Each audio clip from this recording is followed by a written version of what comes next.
بسم الله الرحمن الرحيم لا حول ولا قوة إلا بالله العلي العظيم الحمد لله رب العالمين وصلى الله على سيدنا ونبينا أبي القاسم المصطفى محمد وآله الطيبين الطاهرين لا سيما بقية الله في الأراضين أجل الله تعالى فرجه الشريف. اللهم أخرجني من ظلمات الوهم وأكرمني بنور الفهم. اللهم افتح علينا أبواب رحمتك وانشر علينا خزائن علومك برحمتك يا أرحم الراحمين. Alhamdulillah, we have tawfiq to continue our study of spirituality in Islam.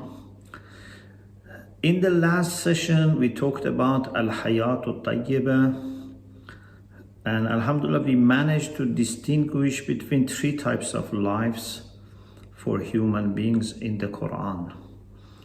And it seems that many times these are not very clearly separated and distinguished from each other.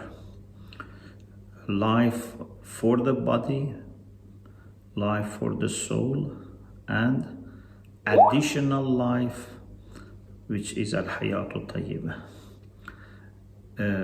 Everyone in this dunya has the first and the second. The first is coming with physical health and illnesses. The second comes with spiritual health and illnesses. But the third can be existing for some people and can be not existing, can be disappearing, or can be not available for some people. Some people lack it. And those who have it, they don't have any disease, although they may still have impurities, but we don't use disease of the soul for this third type, for hayat al-tayyibah. It's just a matter of becoming better and better, more perfect. And then we mentioned some of the characteristics of al-hayat al-tayyibah, the things that can come as a result or as fruits of al-hayat al-tayyibah. Today we discuss the concept of qurb, or nearness to Allah subhanahu wa ta'ala. This is one of the most fundamental concepts in Islamic spirituality, and we will try to explain it so that it would not look as if it is just a kind of abstract concept and something which is, not very clear, not very accessible, and you cannot sense it. No, we try inshallah to make it as much as possible easy for understanding and easy for inshallah appreciating and seeing its beauty, inshallah. So trusting Allah subhanahu wa ta'ala, we start with this discussion about qurb. First of all, what we understand from the Quran is that Allah subhanahu wa ta'ala is very near to us. At the same time that He is transcendent, He is very near.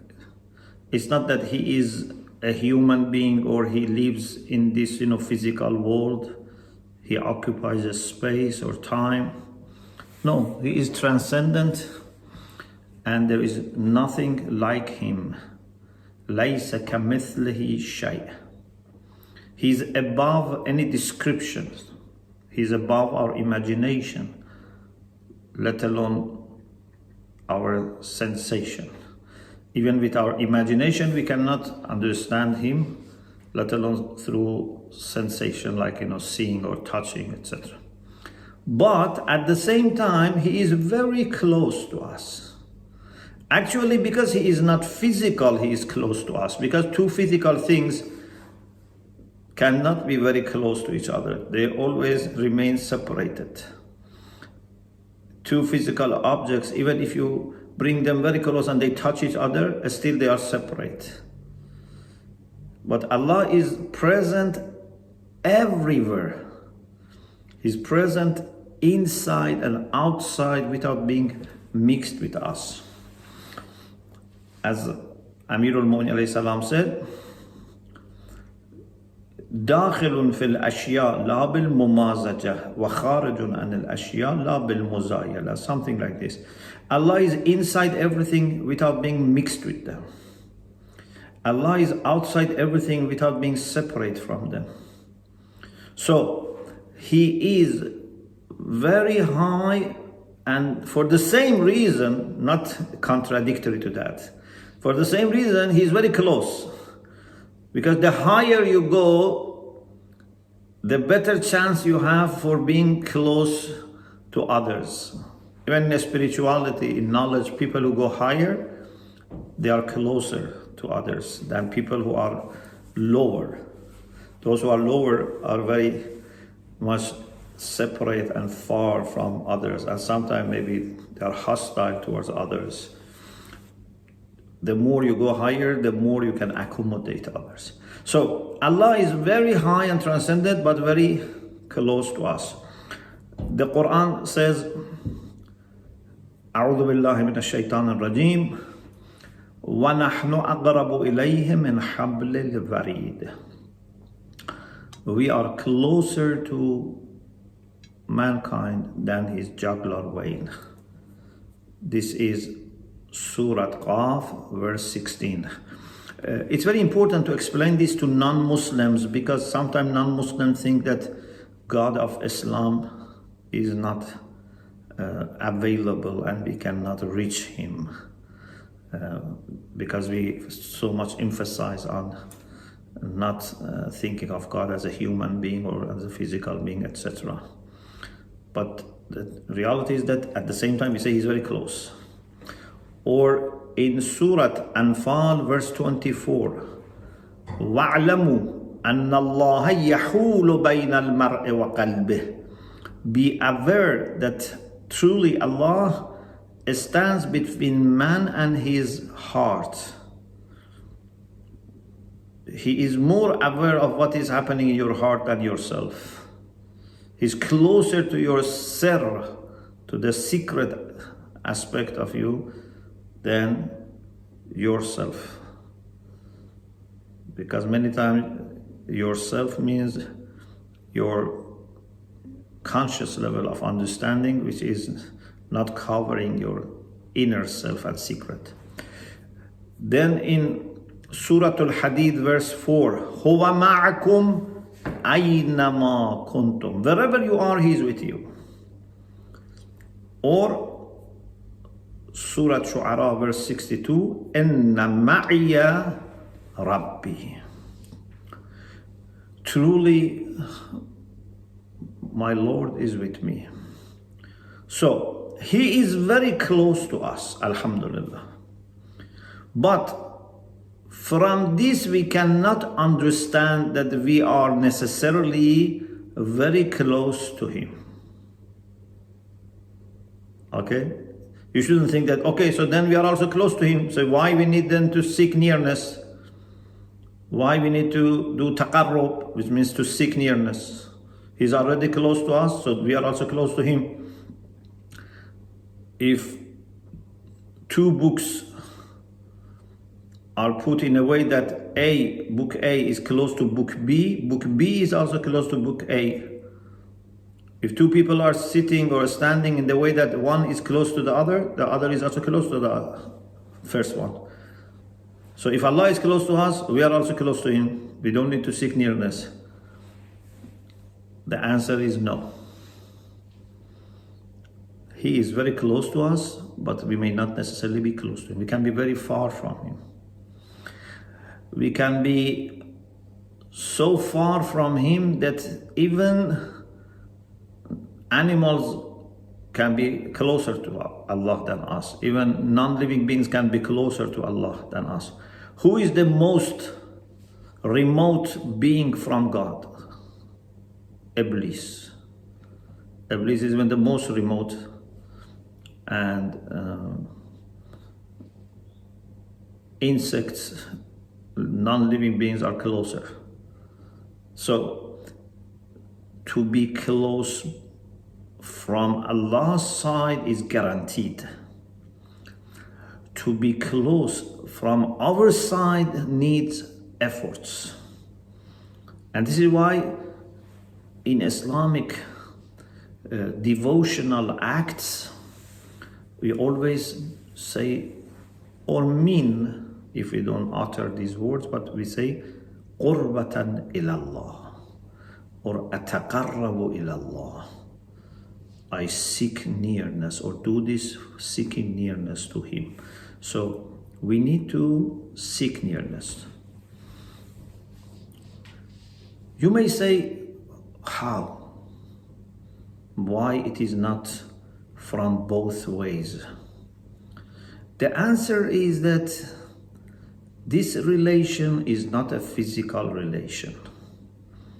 If it was a physical relation, then it was maybe possible to say A is close to B and B is close to A. But when it comes to a spiritual and intellectual relations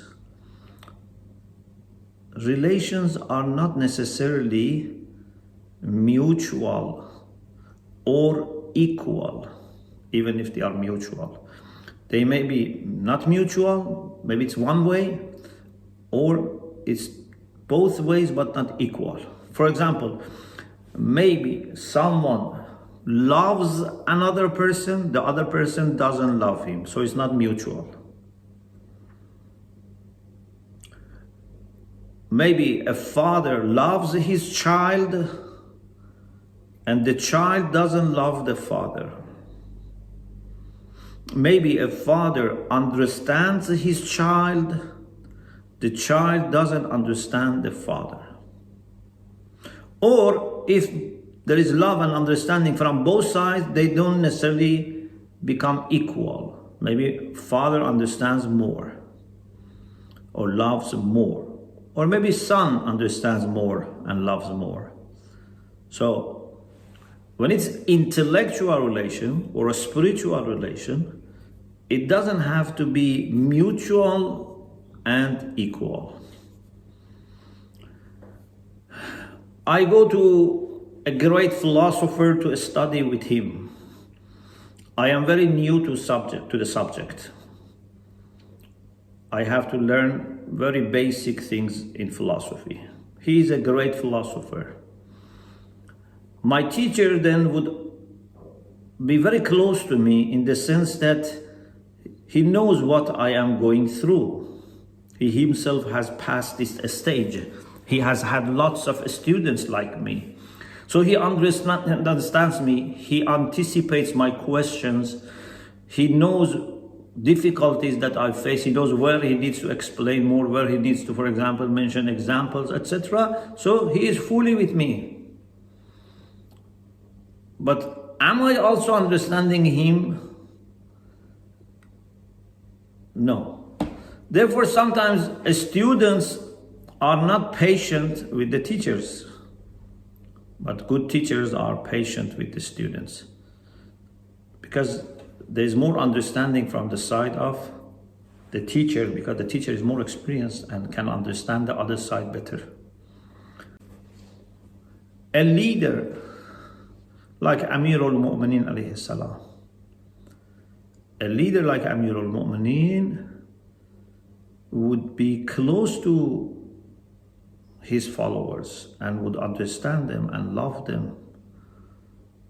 But do the followers also reciprocate the same level of love and understanding and appreciation? Not necessarily.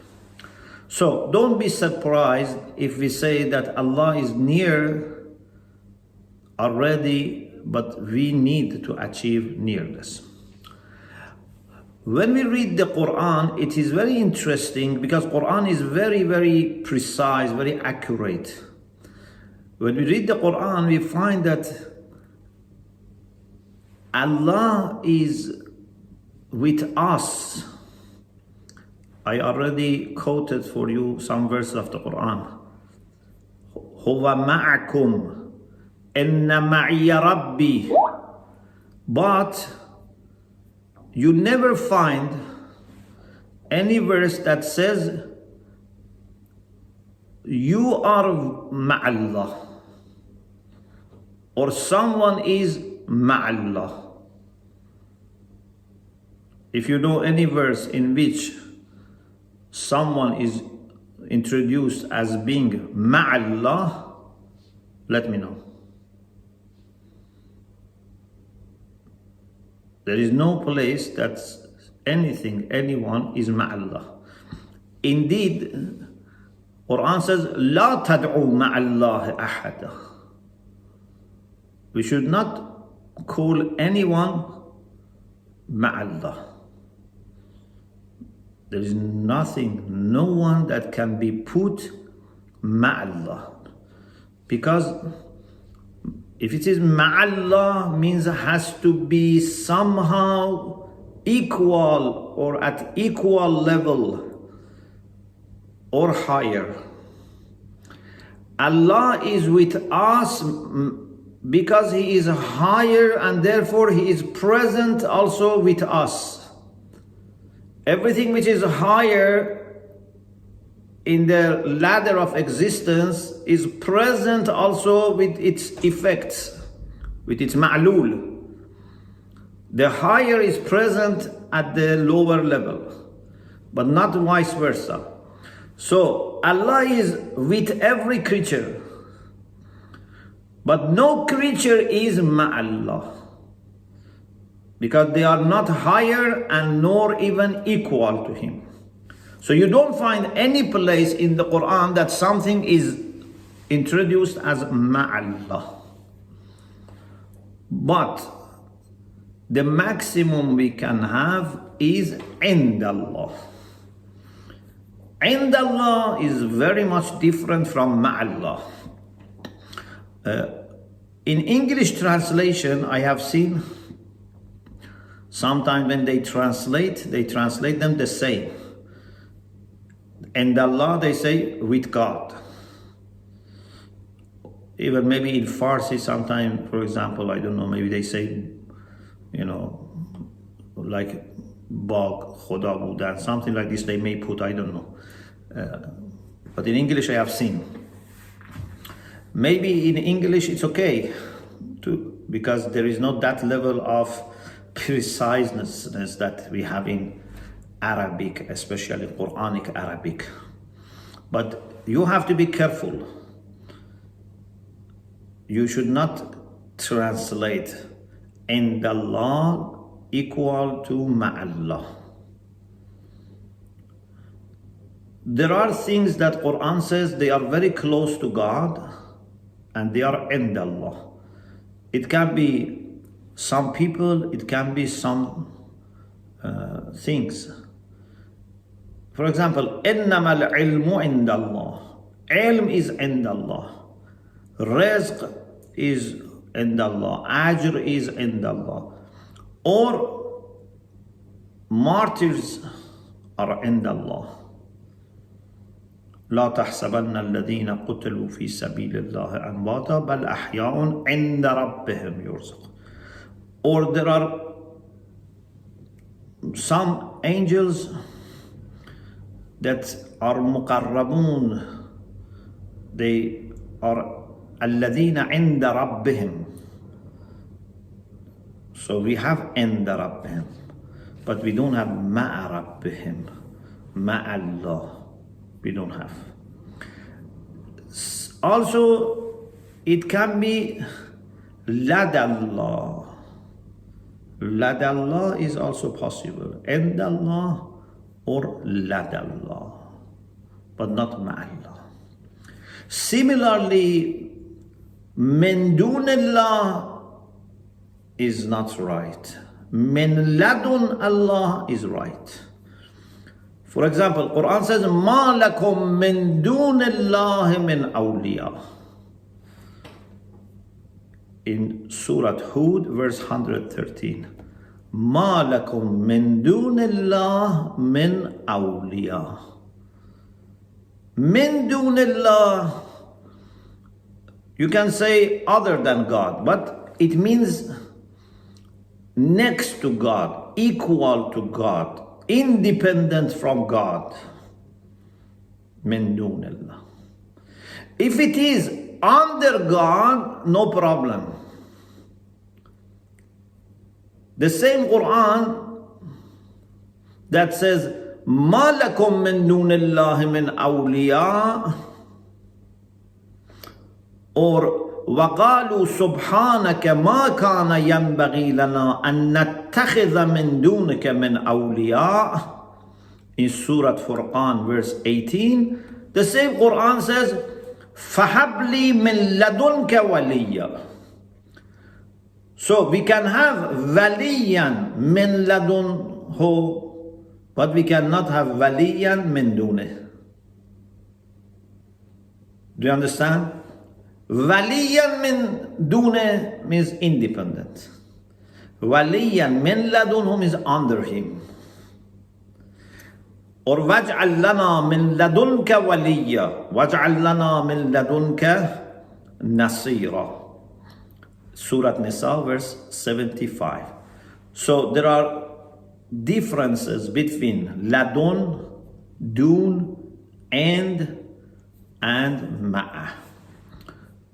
So to conclude, Allah is with every creature, but some creatures are far, some are near, and none of them is ma'ah. None of them is at his level. Everything is under him. But they can get close to him. They can endahu, not ma'ahu. There is a different sense of ma'iyya that also we use. Sometimes we say Allah is with everyone in the sense that huwa ma'akum aynama kuntum. Wherever you are, he is with you. This is for everyone. But sometimes ma'iyya is in this, used in the sense of support. For example, inna ma'iyya rabbi sayahdin, or inna allaha ma'al ladhina taqaw wal ladhina hum muhsinun. This inna allaha ma'al ladhina taqaw is different from huwa ma'akum. This ma'iyya of Allah is used in the sense of saying support, because sometimes he is with everything, but he may not support them. He may give them rizq, he may give them existence, but he's not supporting them like bad people.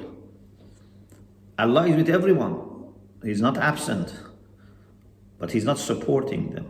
But when it comes to the pious people and righteous people, then he is ma'ahum in existential sense, and he is ma'ahum in the sense of support. Now, let us talk about the meaning of qurb, nearness. What is the meaning of nearness? This is a very important topic, and I think we need to offer a very good explanation of this. Let me see how much time we have.